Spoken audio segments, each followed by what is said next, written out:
ইরানের প্রেসিডেন্ট নির্বাচনে বেসরকারি ফলাফল অনুযায়ী সংস্কারপন্থী প্রার্থী মাসুদ পেজেশকিয়ান জয়লাভ করেছেন।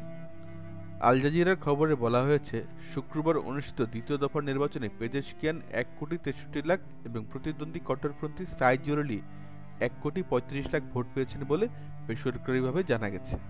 ১৯৫৪ সালে জন্মগ্রহণকারী নবনির্বাচিত প্রেসিডেন্ট পেজেশকিয়ান হার্ট সার্জারিতে বিশেষজ্ঞ ডিগ্রি অর্জন করেন।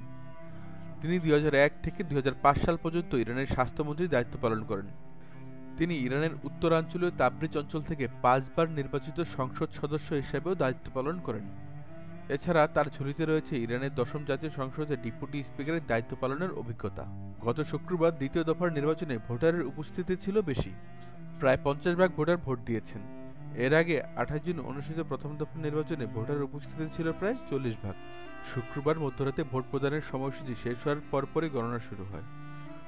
গত ২৮ জুন অনুষ্ঠিত নির্বাচনে ৪ প্রার্থী প্রতিদ্বন্দ্বিতা করেন, তবে কেউ এককভাবে শতকরা ৫০ ভাগের বেশি ভোট না পাওয়ায় নির্বাচন রান অফ বা দ্বিতীয় দফা গড়ায়। ২৮ জুন নির্বাচনে ২,৪৫,০০,০০০ ভোটার ভোট দেন। এর মধ্যে সংস্কারপন্থী প্রার্থী পেজেশকিয়ান পান ১,৪০,০০,০০০ ভোট, অন্যদিকে কট্টরপন্থী প্রার্থী সাইদ জলিলি পান ৯৪,০০,০০০ ভোট।